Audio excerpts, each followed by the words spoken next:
good morning, good evening, ladies and gentlemen. Thank you very much for joining us today. We are changing our usual programming. We're changing it a bit. We're honored to have a historian and an academic and an activist. But first, before I get into that, Mr. Yassin is, as always, hosting the program with me. And I think we lost our guest, Mr. Yassin.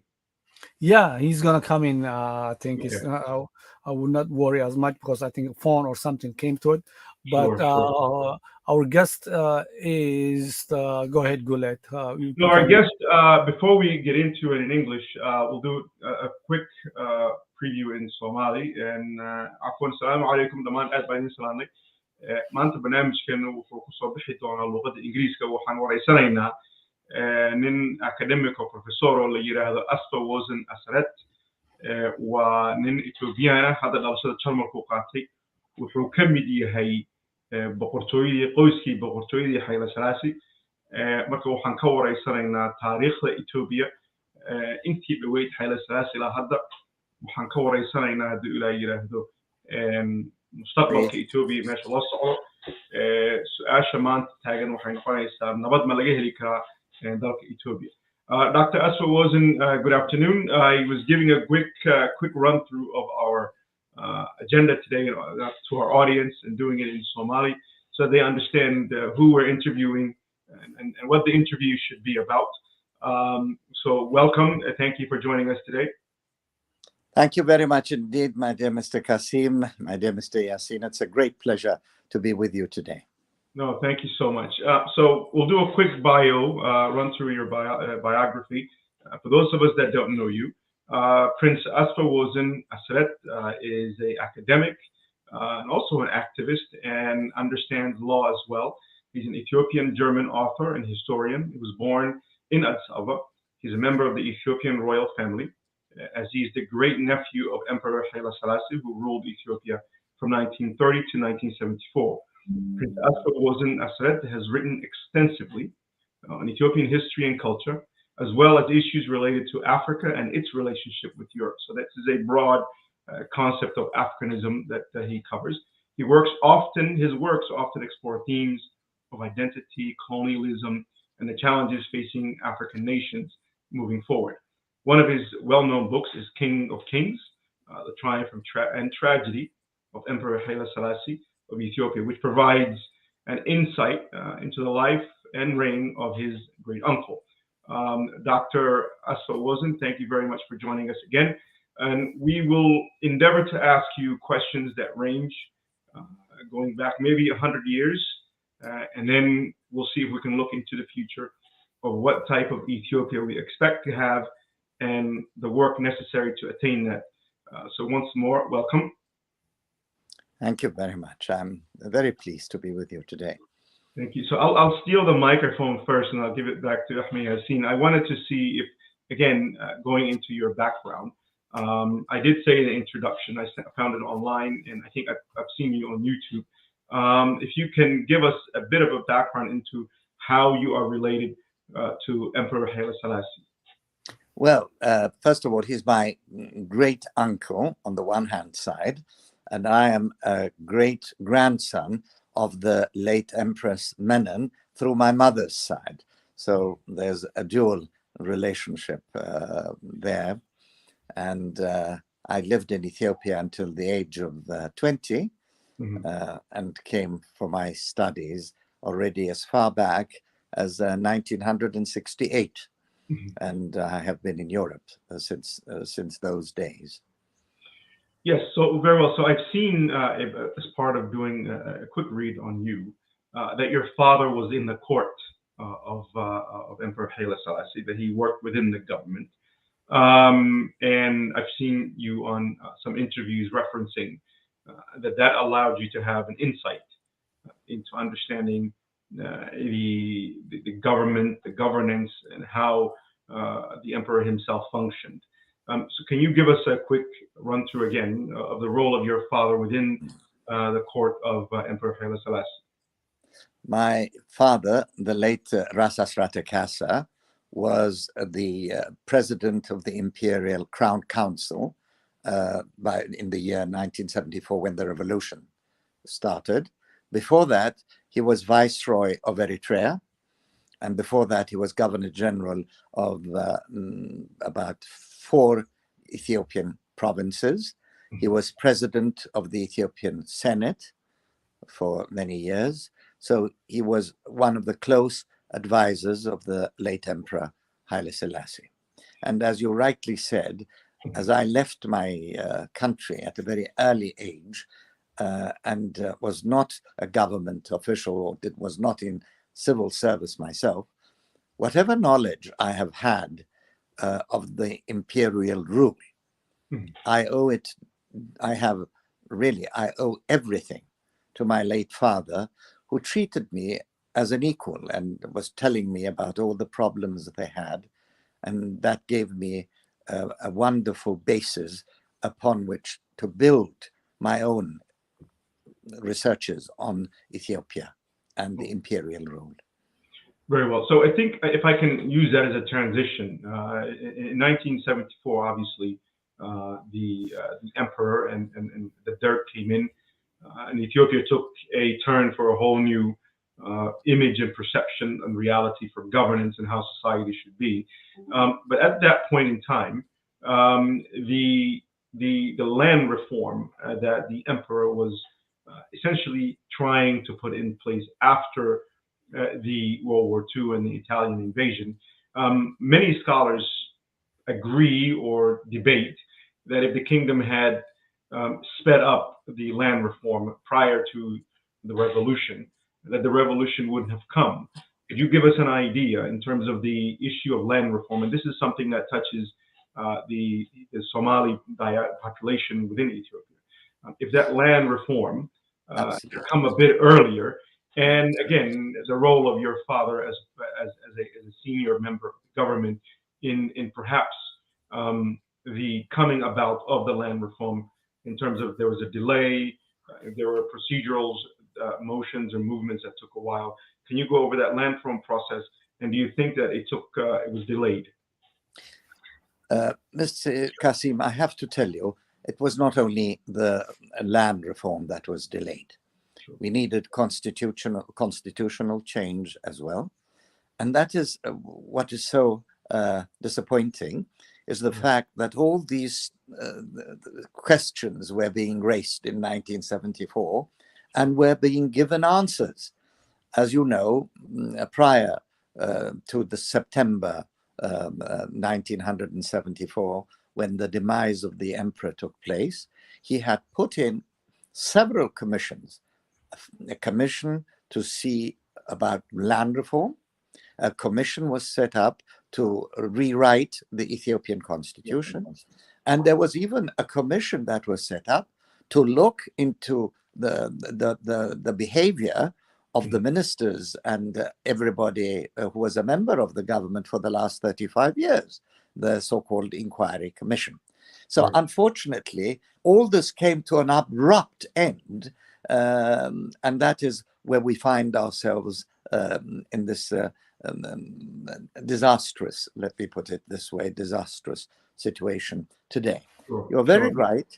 We should have had constitutional reforms immediately after the first coup d'etat, which took place in 1960.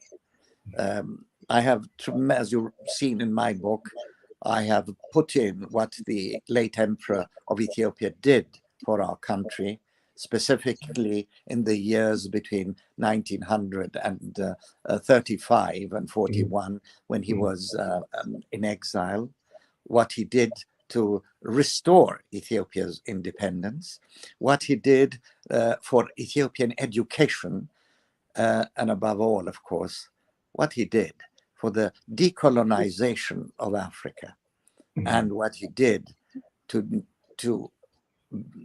found the Organization of African Unity. These are words fail me to say what he had actually achieved. However, I was very pleasantly surprised that you listed accomplishments and tragedies during his time. I think part of the reasoning for the question, and we spoke off camera earlier, is that the many people that are within present-day Ethiopia feel as though they had no ownership of those decisions that were being made, and no ownership, obviously, of the ruling and running of the country. That at the time, even then, had a very high population, and we know today is 120 million. I apologize for going back, but I wanted to build the context. One last point, and I think we can do that moving forward. You mentioned Eritrea. Do you? And this is my last question. I'll pass it back to Yassine. The concept of a larger federation of East African countries has been mentioned a lot in the last 20, 30 years, ever since the drastic changes that took place both in Ethiopia, Eritrea, and Somalia. How do you see that federation forming? Or do you see maybe an Ethiopia-Eritrea federation that can happen sooner than one that combines all the countries in the Horn of Africa? But a very good question. Of course, my lifetime's ambition, my lifetime's dream was indeed to have a confederation of the Horn of Africa countries, including your very good country, Somalia, Djibouti, Ethiopia, and Eritrea. This is, of course, something which we all have to look forward to, and which one day, hopefully, it will happen. You see, look at the way ECOWAS is working today and how wonderful results they're bringing within the African unity. Yes, we have IGAD, but I really feel it should be a much closer institution in the future. And that is how we can really live in peaceful coexistence with one another. We have to swear to ourselves that we will never again have war between the states, which you have just mentioned. Unfortunately, this hasn't been put into effect until now, but this is the dream which I still have, and I sincerely hope a dream which the next generations of our African brothers and sisters will be able to realize. No, I welcome that statement. I think as Yassine mentioned, I was a minister in the Somali government, but my father was born in present-day Ethiopia. Much of the Qasim family, the vast majority, is in Ethiopia. So it's not something that, for me, is something that's a distance removed. The point, and I stole a few more minutes. The point is, I think there's an element where we become so focused on sort of inlining the politics that we forget that there's already integration in terms of economic integration, in terms of social integration. And the fear that the minority populations have is rooted in, for example, how Emperor Haile Selassie came into power, in that there was a gentleman who was in line in front of him, and there was a fear that he may be Muslim, and therefore Haile Selassie was the one that became. So there's a fear of, if I have a different religion, can I have ownership in the process? And that's the politics of it. But I think that can be whittled away if we take the focus away from the politics and more of the economic and the social and the cultural integration. I think you're disagreeing with my characterization. Not at all. Not at all. I'm completely and utterly with you. And as you know, in my book, I have also written about Lijiyasu, and I have said that he was born too soon. He was not born at the time when Ethiopians were so far-sighted to realize. And this was one thing which I saw in Lijiyasu, which was absolutely unique. He said, who am I? I'm not only the king or the emperor of just 50% of my country. Right. What about the rest of my country, which is made out of Ethiopian Muslims? I'm also their emperor. You see, and for that, I have to say, for the attitude and for the philosophy of that time, this was revolutionary. And that is why he had such an unfortunate end. But I agree with you, we Ethiopians, the greatest pride which we must have is to be the country where the three Abrahamic religions have been with us for centuries. I am so proud of the fact that my country was the first country to offer refuge to the first Muslim refugees. This is part of my national pride. I am very proud to have Jews living with us and beside us for over 2,000 years. Most of them, as you know, have now transferred to Israel. But this is the joy of being Ethiopia, not of being only multinational, not multi-ethnic, but also multi-religious country. And that is the way we have to go. Absolutely. It's Ethiopia is a contradiction. It's contradiction of wealth and poor, contradiction of religion, cohesiveness, and conflict, contradiction of good governance and extremely bad governance. So, from that perspective, the history of Haile Selassie and his government, a lot of people are proud of. From the Somali perspective, is Somali regional perspective or Greater Somalia, it's completely different. So from that perspective, I know you were exiled, you become an exile. Our grandfathers were exiled within their country. My uncle, my grandfather, Haj Abdurrahman, was an scholar that Haile Selassie took from Aware and took him all the way to Wallu and put him in a prison within that city. Even though he flourished and get married and did a lot of things, Haile Selassie's experience for a lot of Somalis is different. What do you know about the Haile Selassie's history within the Somali context? That's, if any. Thank goodness I was befriended with one of the greatest freedom fighters of Somalia, Dalol, who unfortunately is not with us today. And I met him in England many, many years ago. And he came to my conference in Leicester in 1989 when I gave a major conference on federalism. And I have to say, one of the greatest pleasures I had at that time was also to meet Sultan Muhammad, who has been a great friend of mine since then. And he told me, it was Dalal, I have to say, who told me what had been going on within the imperial days. And I'm very, very sorry to hear that these kind of things had happened. I was not quite aware of that, I must confess, during my times as a young man in Ethiopia.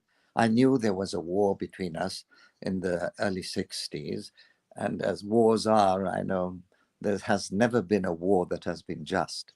And that is why I say, whatever we do, we have to avoid wars in Africa by all means. But whatever it is, I have to say, one of the reasons why our Somali brothers and sisters might have felt a little bit as victims is also the fact that the Constitution of 1955 precisely said the imperial state of Ethiopia is a Christian state, which I think was a very wrong demise. Very interestingly enough, the constitution that was put, which never was promulgated, but was about to come out in 1974, that had been stricken off. So I think that whatever problems we might have had also a lot to do with this conception of an Ethiopia, which is a country where only Christians, it's the country of Christianity. And that is a wrong conception. I wish things had been seen differently. I wish we would have stressed the great and long relationship with our Islamic brothers and sisters within Ethiopia and also with our neighboring states. We must never forget that Ethiopia is the only country in the world where Islam came in without fire and sword. Yeah, absolutely. That's why I say that Ethiopia is a contradiction. And Yes, it is. Dr. Mohammed Siral Dolal was a good friend and as well. And we worked together numerous times and organized numerous conferences, Guled and I and him. So I'm glad that you had that relationship. He was a great advocate for Somali people in large, and peace and stability and dialogue in Ethiopia. So that's for sure. I want to, but to say a big victim is a little bit of Somalis feel until now they feel victims of Ethiopia. But having said that, having traveled all over Ethiopia, that victimization, whether it's in the Oromia, whether it's the Benishangul or Gambela or anywhere in Ethiopia, that victimization is being felt, and that is what the problem is. How do you describe the current political situation in Ethiopia right now? Because we want to get into the core issues. To be very honest with you, I considered it to be the most disastrous state of affairs we've had since God knows when. I'm terribly disappointed personally, because I believed that Prime Minister Abiy Ahmed was going to bring us democracy, was going to bring the end of ethnic federalism, which for me is another word for apartheid. And I hoped that Prime Minister Abiy was also going to bring us what we talked about earlier on, peace with our Eritrean brothers and sisters. This is how he started. And in the first couple of months, he was seen as a prophet, as a man who had come specifically to save Ethiopia. This is the feeling we all had. And look in what state of affairs Ethiopia is today. I'm afraid to tell you that he did not keep one of his promises. We still have that terrible ethnic federalism still rampaging in Ethiopia, getting from bad to worse. The constitution has not been revised, and unity in diversity and diversity in unity, a wonderful basis to have to embrace all the ethnic groups we have in Ethiopia. That has not been realized. This government is doing exactly the opposite. It is enforcing ethnic violence in Ethiopia, and specifically towards the Amhara people. And I'm afraid to tell you, we are experiencing ethnic cleansing in the Amhara provinces. And that is why this group of Ethiopians called Fano stood up and said, no, we're not going to allow you to do this. And as a matter of fact, it is ridiculous to talk about Fano today. I have to tell you, it is a people's uprising. It has nothing to do with an institution or an organization. Whether it is men, women, or even priests are have taken up arms, because this is the time when they say, if we do not defend ourselves now, we will be exterminated from this world. And don't forget, there are certain people who are openly stating that what they want to do is to bring the number of Amharas from 50 million to 50,000. Okay, so what about Tigray? Well, you see, this is exactly our problem. Unfortunately, ethnic federalism is the cause of this war with Tigray. If it wasn't imposed upon us in 1991, and Mr. Yassin, you mustn't forget, I have been the first person. I gave you a small hint earlier on. I have been the first person, already as far back as 1989, before even the TPLF took power, who was saying what Ethiopia needs is a democratic federalist system. What we had then, in 1991, had nothing to do with federalism the way the world understands it. There is no state in the world. We will get into the solution part on the last part of the. But what I'm getting into it is that what role are you playing right now in terms of either whether it's a Fano or whether it's the Amhara Popular Front? Yeah. So are you part of any organization right now? Absolutely. For the last 2 months, I have been named as a diplomatic representative of the Amhara People's organization, of the AFP, Amhara APO, Amhara Popular Front, APF, Amhara Popular Front. You're working with exactly. So Iskender and his group, that's what you're working with. That's right, the Iskender group, and of course Shalek Adawitz. So do you buy that Major Daud's comment about how he wants to basically take over Addis Ababa and rule it within the Amhara terms? I don't think that it is exactly that what he said. Let me rephrase it then what he said. So then you can just say he's the representative of AFP's ABF's spokesperson. He's once interviewed and said the goal of Fano is to control the capital city of Addis Ababa and create a new type of government on Amhara terms. That's exactly word by word. Well, basically, if the last one, I think he made a complete. He tried to explain that in broader terms. He has given a number of interviews saying that is not the case. I think what we are all fighting for is, first of all, we have, if we consider Ethiopia as being a big house with many, many rooms, one of the rooms has been set afire. And what we're trying to do is to put that fire down in that room in order to save that room first. And that room today means the Amhara. And once we have done that, I can assure you our next job is going to be to save all the other brothers and sisters who are living in the other rooms. So our mission is to save Ethiopia, to save Amhara first, and to save Ethiopia secondly.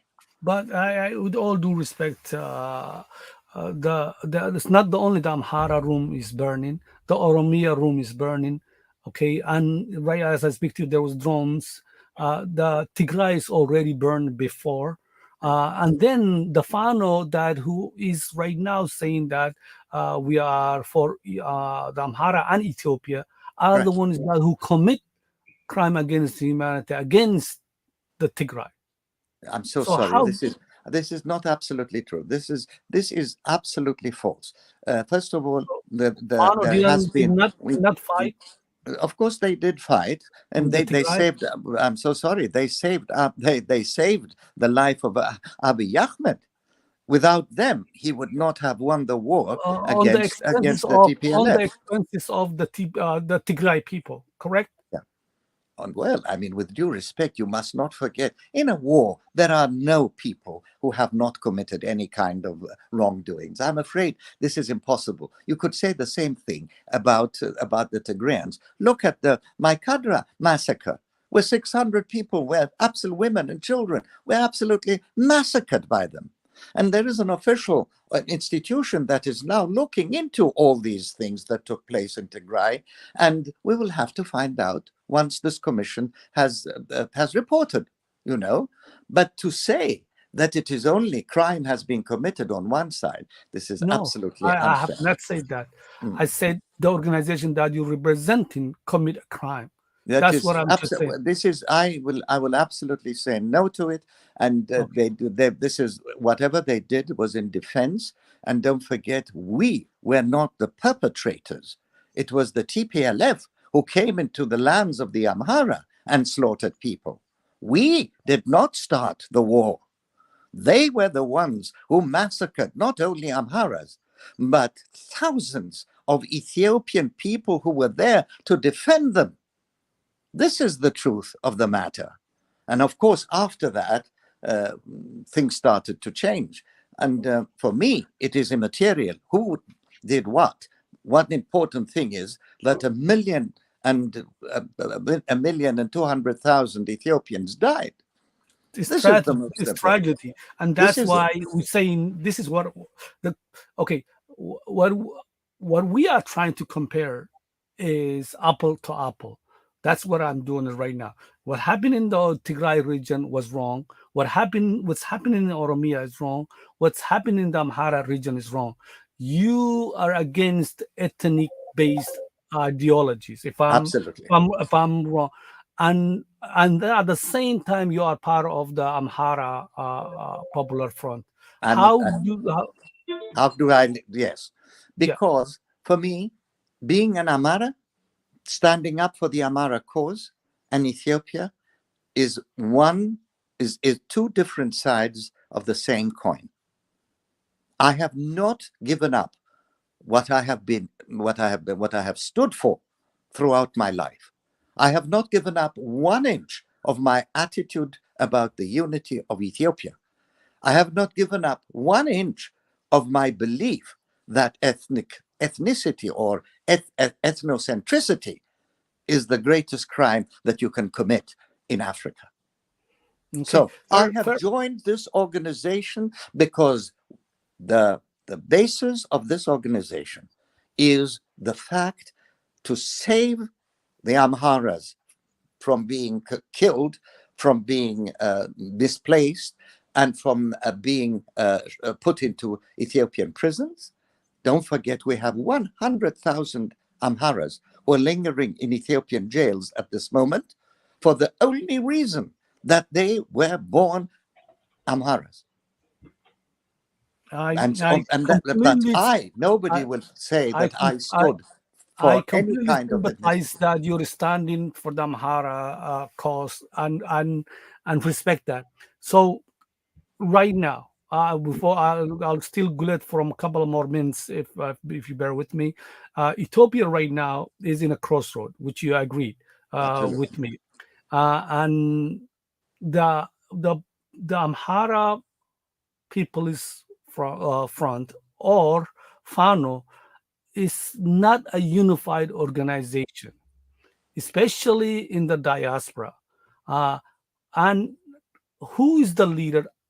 If let's just say we're talking about peace, how do you know who will the government negotiate? Who will the international community talk with? Because we've seen like 5, 6, 7 different groups who call themselves, they are not only the Amhara, not only Fano, but they call themselves, they are representatives of ABF. That's right. You're absolutely right. There are more than 40 too, as a matter of fact. But the real ones who have the direct connection to the Fano is the front which I represent. The others, we are in contact with them, and I can assure you, when the day X comes, we are ready to actually be able to discuss whatever discussions are needed. But first of all, your leader is himself. I'm very glad to tell you that I'm very glad to tell you that people have the feeling that the Fano are not united. We know that they are, and I can assure you It is good that we are giving the impression that there is no leader at the moment, because if somebody found out there was one person, I don't need to tell you what the Ethiopian government would have done a long time ago. So in many ways, you can say that the reason that nobody is answering the question that you just said is the reason why the Fano have been so incredibly successful in the past weeks. On the ground, they are effective. On the ground, we know what they're doing. Even though each group or area, Fano in Gondar, Gojam, Fano in Wallo, and all that are operating separately. Or if you They say are that, not separate. You are wrongly okay, I stand corrected. misinformed. So, I'm afraid to tell you, we have a joint command. Everything is done jointly. You can be sure of that. I know more than you think I know, but I'll let it rest, that one. But what I'm trying to figure out is, if Fano right now in the diaspora are disorganized. I'm not sure if you can hear me or not. Yes, I can hear you. I can't see you, but I can hear you. Yes. I don't know what happened. Can you see me? No, I cannot see you. So Okay. maybe just get off and come back, and we'll try to. Try to log out and log back in if possible. Yes, I'll do that. I'm Okay, afraid but something. having said that, Guled, the direction I'm going with the question was, the Fano in general are very disorganized. It's not what I'm saying; it's what we know it's happening, especially in the diaspora. And there is numerous groups who are claiming they represent. They are. Go ahead. Yes, see me. Yeah, we can see you. There are numerous. good. I was just telling Goulet that, saying that, Mr. Qasim, there's numerous of organizations or individuals who say they speak on the behalf of Fano in diaspora, and in terms of and I'm glad that the voice like yours are speaking on behalf of an experienced one, but at the same time, those who was part of Mengistu's administration, those who are like Major Daoud and all that, and old school, and that you could see the anger and frustration and the pride of the Amharas are basically terrifying the others, and that itself is not a solution. We understand that nationalism is going up everywhere in the world, whether it's in Germany, whether in the US, and we know how to motivate the base. But what we've seen is sometimes you're going beyond the base. So do you think this kind of talk is helpful? I can assure you that this is not the case in our philosophy. We're trying to talk not only with the neighboring countries in the neighboring the provinces next to the Amhara, but even to many southern countries. And what we really need to do, and what we need to strengthen, is that everybody in Ethiopia, and you were right earlier on in saying it is not only the Amhara who are sick and tired of what we have in Ethiopia today.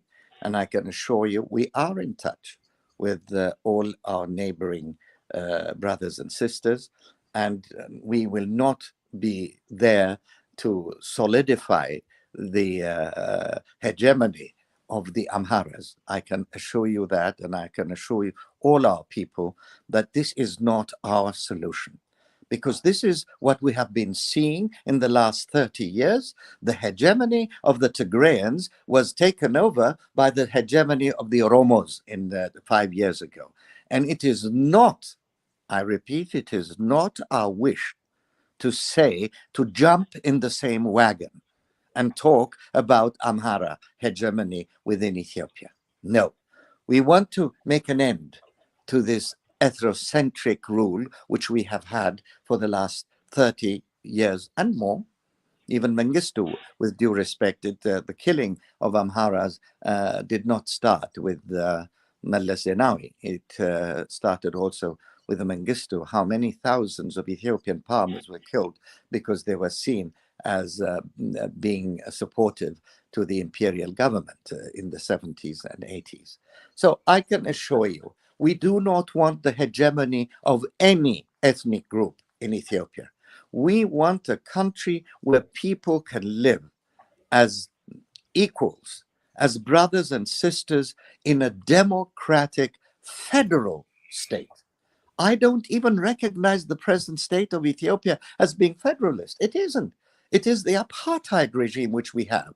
Look, the name of Kullal. Where do you think it comes from? It is another word for Bantustan. It is another word for homeland. And why Ethiopia? We are not the only multi-ethnic country in the world, but we are the only country in the world that calls itself an ethnic federation. Look at India. We will be interviewing Dr. Direr, who is the one of the spokesperson for the National Dialogue of Ethiopia after after this program, and we'll be asking challenging questions as well and ask him to answer that question. But I want to give Minister Goulet the floor, and I'm sure he can connect to the struggle and the issues that you're talking about, the Amhara region, and what the Somali region was going through, and what Dr. Sarat was talking about. Mr. Goulet. No, I think we may have lost him. Oh, Dr. Asfa-Wosen. No, I'm here. I'm here. Very good, very good.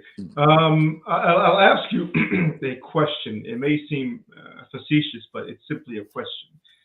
Is there an Ethiopian government that you have supported since your uncle was deposed? No, but I have not supported any government until now. As a matter of fact, as an individual, I have been criticizing all the governments that have come to power. And then in that sense, so is it safe, before I ask my next question, in that sense, you are essentially an activist, a naysayer. Is there something that has happened since your uncle was deposed that you have supported within Ethiopia? Not at all, because what I wanted to support has never came to being. What I believed that Ethiopian people needed in 1974 was democracy. I believed in the ideology of in the unity in diversity and diversity in unity. I wanted federalism, but democratic federalism, not ethnic federalism, which we had. So how could I support? And I do believe that democracy has not touched Ethiopians since 1974. Our dreams have not been fulfilled. We're still waiting.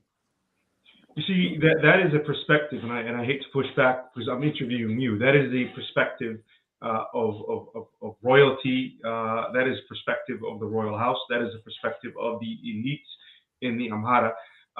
The rest of Ethiopia, vast majority now, who perhaps their populations have blown up in numbers in the last 40 years, feel that they have never had that democracy. So I'm going to pass that question. A minute ago, you said the Tigray hegemony was replaced by the Oromo hegemony, and I think once you take the Dirk out, up to that point, it has always been the Amhara hegemony. So I don't believe in that as well. I don't even believe in that as well. So my question, I'm just sort of, it's a comment of perspective. Yes. In terms of Fano, you mentioned that whilst the perception is there that there are different heads and different movements and different, and it's a very good military strategy. I'm a military man myself, so it's a good military strategy to confuse your enemy. My question is, are all the groups united against the government? Or are they united in operation, in ideology? It's one thing to be against the current government, and then if the government falls, is it a united front, or are we going to have 4, 5, 6 different armed and well-trained Amhara militia running the country? I really do believe that they're not only united in trying to get rid of this government, but they are also united to build a new Ethiopia based upon equality, based upon democracy, and based upon a complete deconstructing of ethnic federalism. No, indeed, you have been saying that, and I'll take you at your word, and I believe that you believe what you're saying. The question is, the different groups that are falling under the name of FANO, or falling under the title of AFP, are presenting different press releases, different perspectives. Some are very, very extreme, to the point where the perception of Oromo is almost dangerous.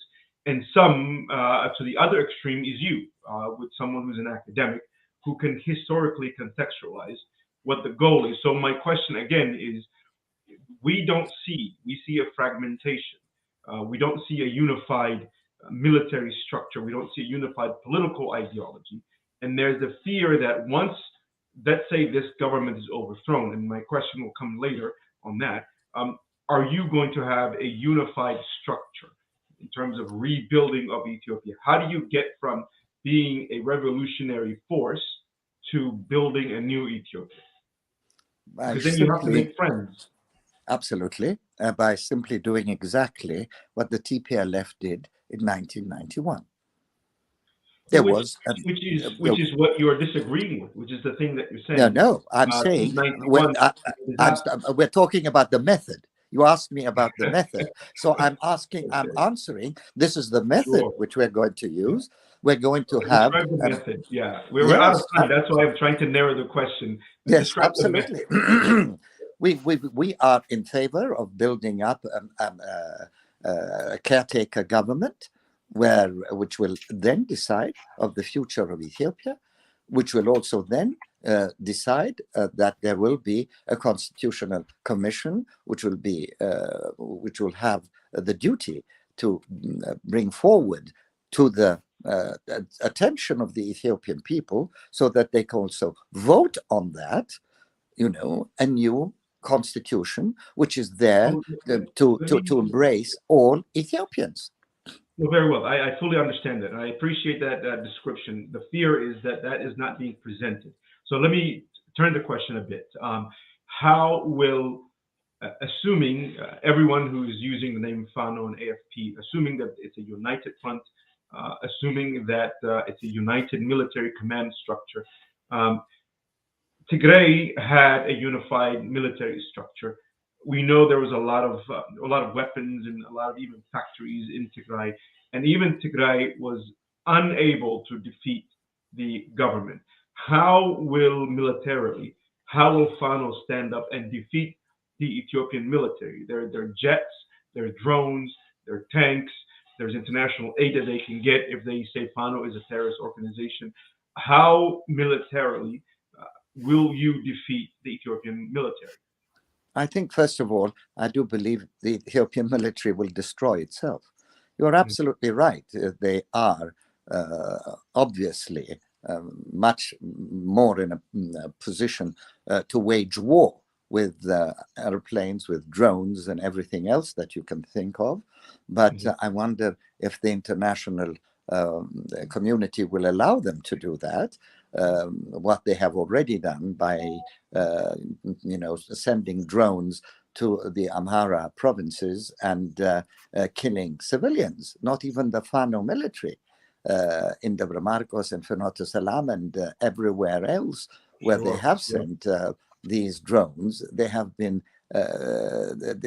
disastrous.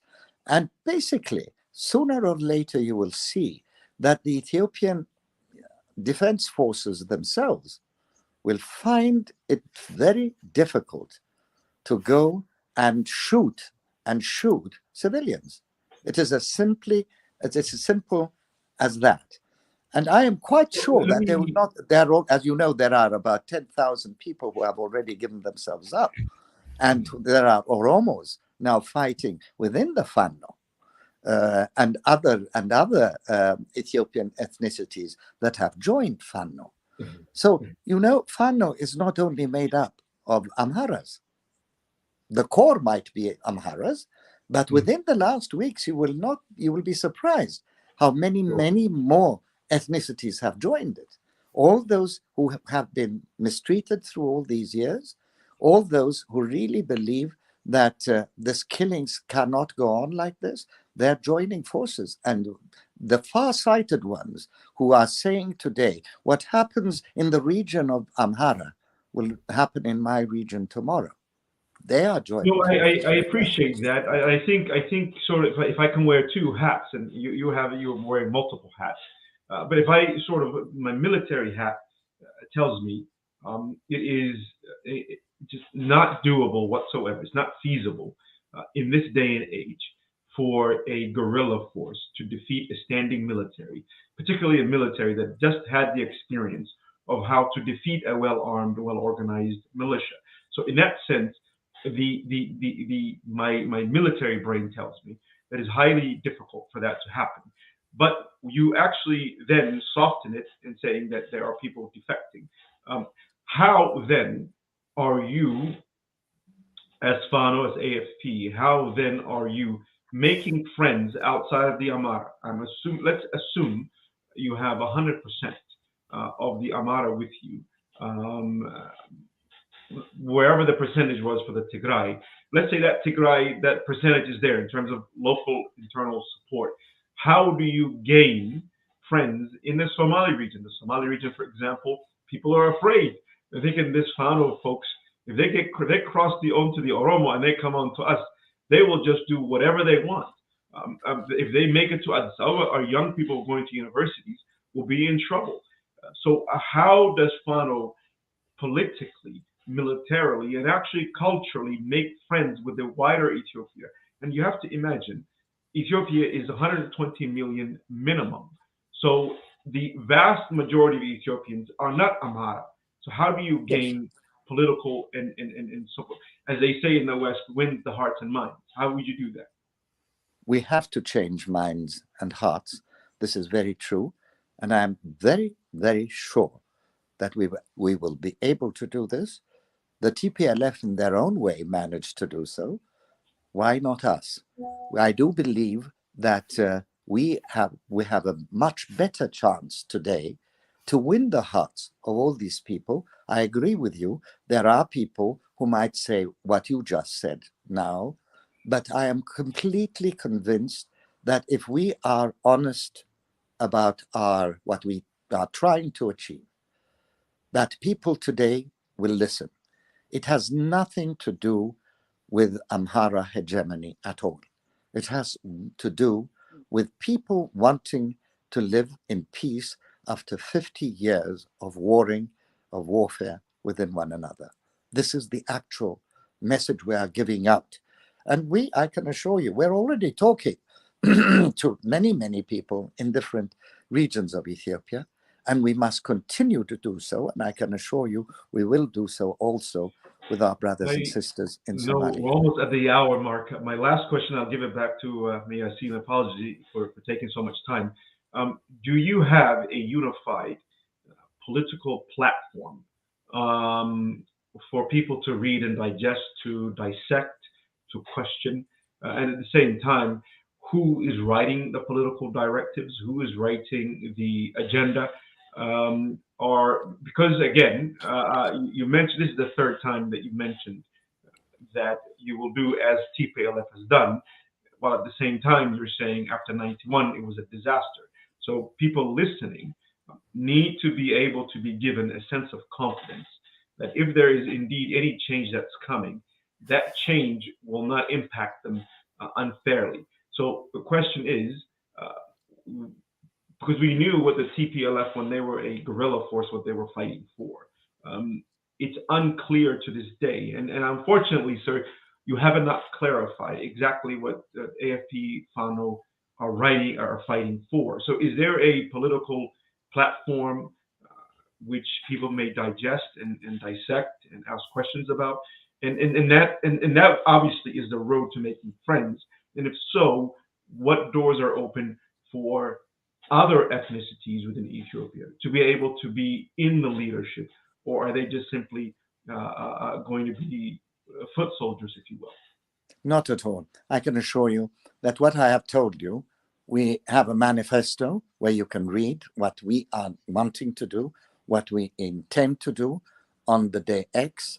And I can assure you we will not make the mistakes of the TPLF again and confront our people with something which is absolutely as undignified as offering them under the guise of federalism, an institution which has nothing to do with federalism at all. In the true sense of the meaning of the word, it is the hegemony of one ethnic group that we were able to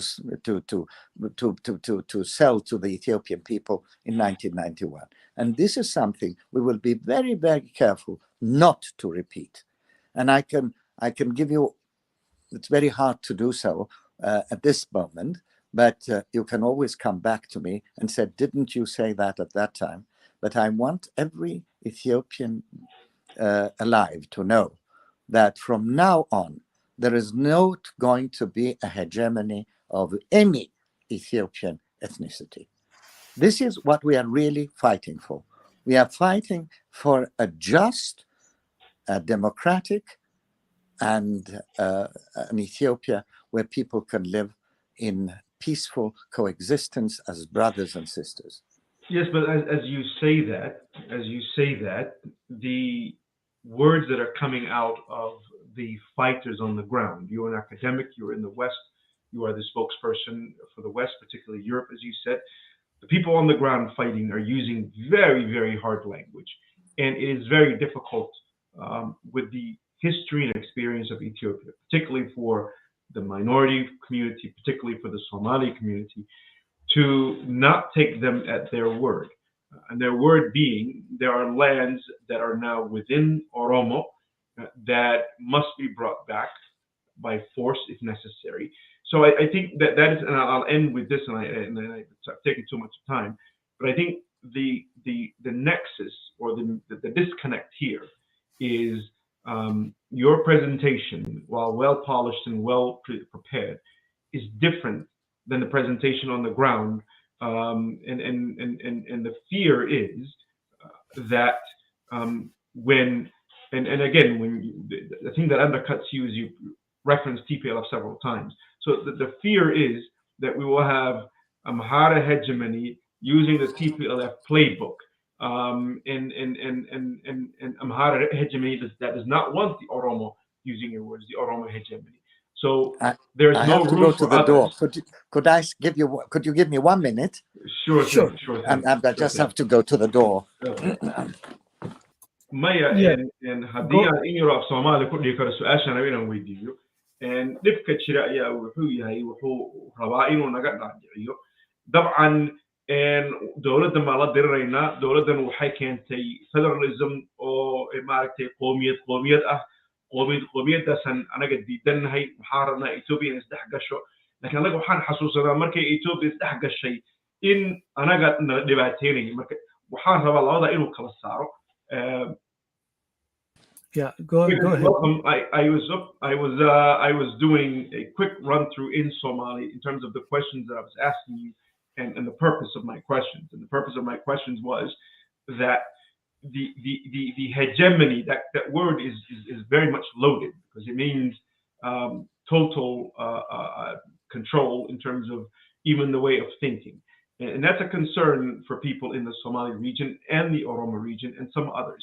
So the disconnect that I was getting at is the language used by, so I'll make it in 3 points, I apologize. So one, the language used by the fighters or the commanders on the ground, if you will, does not lend itself for confidence as you are doing right now in terms of democracy. Second, it shows that this is an Amara-only push agenda. It does not show where the door is for outsiders. If we see Tigray and Oromo fighting with Fano, then it's a wholly different, a complete different thing. And thirdly, what it does is it tells the wider community, particularly the East Africa and the world, that what we are bringing is no different than what we are seeing. So I think I think there needs to be more in terms of dialogue and discourse, and there needs to be control, if you will, for Fano to take off and make friends in terms of the language that's being used. If military tactics by the federal government are abusive in nature, then Fano cannot have the same military tactics. Otherwise, where is the difference and what are you pushing for? And the last part is, and I apologize and I'll be done with it, I think Ethiopia has suffered a lot. People of Ethiopia have suffered a lot since the colonial days, since King Melenik. There have been vast and drastic changes with new rulers, particularly for the people who have not ruled. And I think there is a anxiety over someone or any entity claiming to bring yet another vast transition. The Somali region, the people are very happy with ethnic federalism, to be fair. They are worried that, for example, what you're saying, there's a hidden that you want to take away Article 39. They think that there's a leverage point that they have that they're hanging on to. So I think there's a lot that needs to be crossed over that intellectuals such as yourself must do, and must sort of take the mic away from those commanders on the ground, because they are truly frightful. I can assure you that this is exactly what we want to do in the future. And I can also guarantee to you that whatever I can to make this part and parcel of the policy of whoever is going to be in Addis Ababa tomorrow, that I am going to do all this, which I am telling you today. And as far as Article 39 is concerned, believe you me, it is not the only article that I despise as far as this government is concerned. First of all, Ethiopia is the only country in the whole world that has this article. Before Ethiopia, it was only the Soviet Union that had that article. And as you will appreciate, in the 80 years of the domination of the Soviet rulers, not one republic was allowed to use Article 39. I mean, to leave the bondage of the Soviet Union. So it is only one of many points which have to change with this Ethiopian government, with this Ethiopian constitution, to make it truly democratic, to make it truly a federal system. I want people to be the masters of their own future, but this constitution is not allowing them to do so. I can assure you that. That is why we haven't been at peace with one another all these days. But if you had a situation where, first of all, the sovereignty of the Ethiopian state is guaranteed, which this constitution does not guarantee. Article 9, which talks about Ethiopian sovereignty, says the sovereignty of the nation lies within the different ethnic groups. There is no constitution in the world where you will find this. You come to Germany, and the question of sovereignty will tell you the sovereignty of the German nation lies within the German people. I apologize, Doctor. I apologize. Germany in itself is ethnic federalism. Bavaria. You're right in saying that the feudal, the feudal structure. The UK is ethnic federalism. Any society that's existed for hundreds of years has to make it ethnic federalism, because the people on the ground need to be able to manage their own affairs. That is what federalism says to you. Look at the Constitution of India. Look at the Constitution of the ethnic part of federalism. The ethnic part of federalism, in fact, restricts your element of locale. So, for example, it says the Oromo can only sort of legislate locally in the Oromo territories, and actually, it's a safeguard for the Amhara. Let's say tomorrow, for example, you said most people claim the Amhara population is 30 million. You said 50 million. Fine, it's 120 million. That's 70 other million people the ethnic federalism of today's Ethiopia safeguards the Amhara territory. So I think Well, this I is am the not even thing. talking And about I Amhara apologize. territory. To be very honest with you, We went over the I time. don't even want ethnic borders. I want administrative borders. All You right, see, very so good. that we can combat ethnicity. You see, As much this is my main reason. I want ethnicity to survive in Africa. Between you and me, Mr. Kasim, I really believe that ethnocentricity is the greatest poison that we have in Africa. Why, for heaven's sake, did the founding fathers of Africa, why did they accept the colonial borders? Why? Didn't they know that they were done in Paris and in London by civil servants who didn't know which people belonged to whom? Of course they did. But they also knew that ethnicity was a colonial word. It's a colonial invention. They came to us and said, what did they do? Look at your neighbor. He looks different than you. He speaks a different language. So he's your enemy. Here is some arms, and you will get more if you come with me to fight him. Isn't this the reason why the colonialists were able to take over a whole continent within 50 years?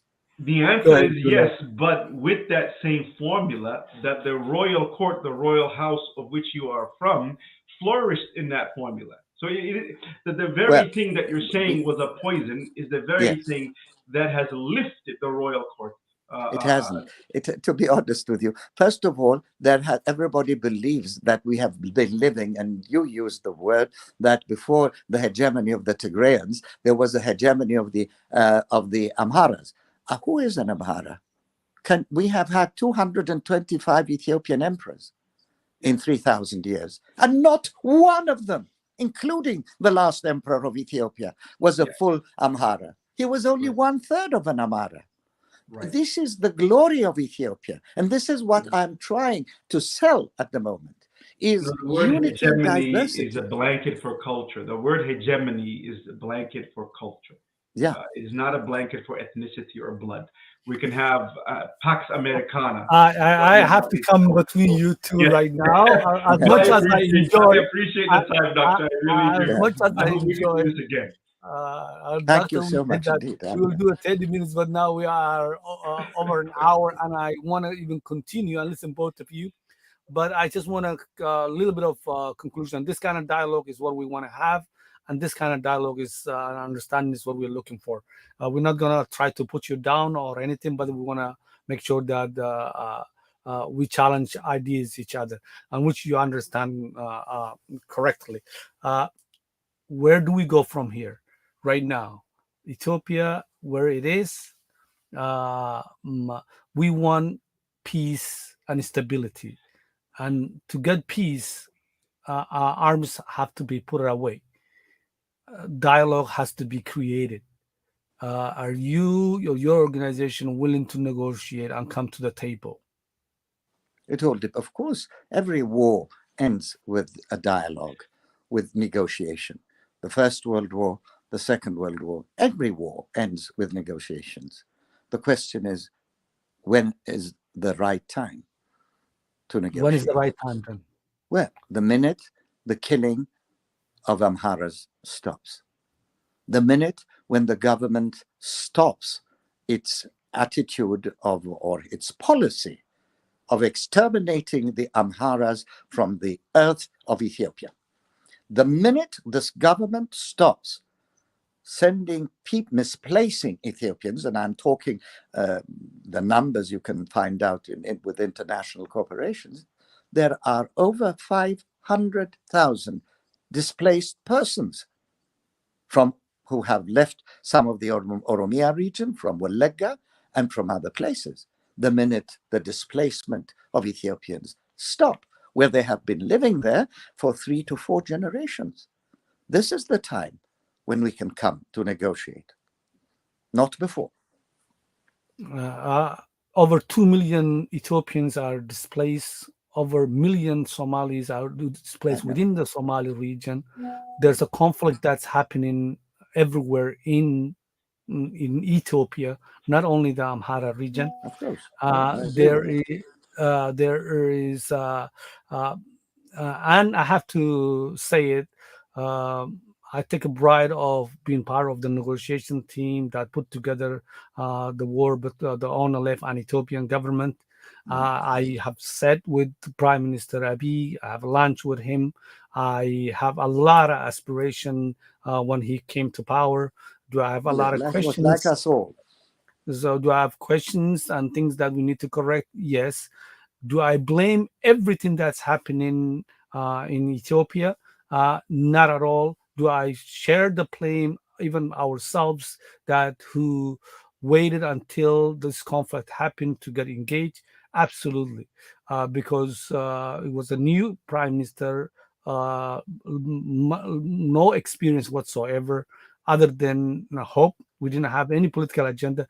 And do I blame the Amhara elites for this? 100%, because they supported and they put Abiy above everything. And if I'm wrong, you correct me. And when they say that the Jewish people were saying that when they come to this, I didn't do anything. When they come to this, I didn't do anything. When they come to us now, when the Tigray is happening to what's happening to Tigray, we were saying that this war should not be happening. But the Amhara elites were saying that let's take Walkai back.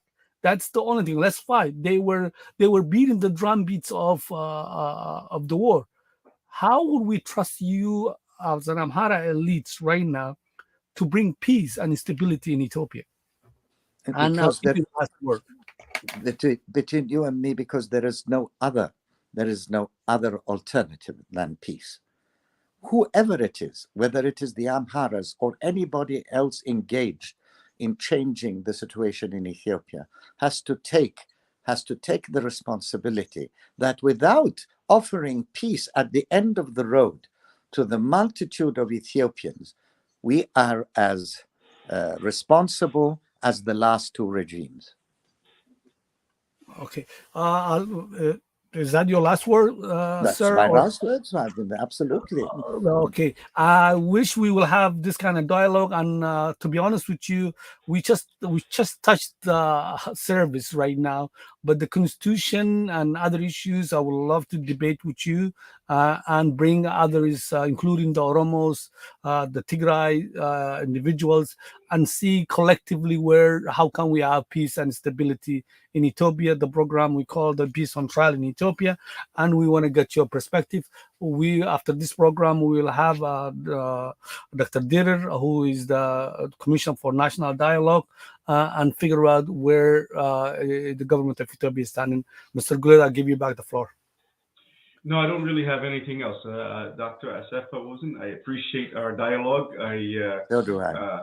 I try to push back a bit, but I certainly understand the points that you're making, and I think the challenge that is present for everyone to have is building confidence along the way. Right? I think you can have the most beautiful document written, you can have the most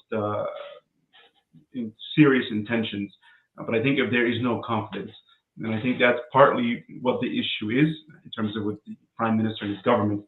So I think the issue is confidence, and how can people live together? You have no choice but to live together, your neighbors, and how can you do it prosperly, to prosper, both culturally, socially, and economically? I think the world, I mean, if you look at history, you're in Germany, warring Europe for hundreds and hundreds of years, that has found ways to kill and fight each other and push each other back and forth, as recently as the past century, is now unified.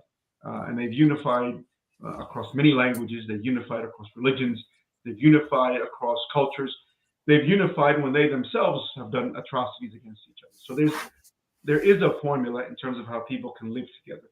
And the biggest issue is how to build confidence. And I appreciate the time. Thank you. Thank you very much. Just one thing. I'm in Canada, and every 15 years, Quebec always try to succeed. So and so there's Article 39 in Canadian Constitution as well. So As well. so just for the record, take care, sir. I will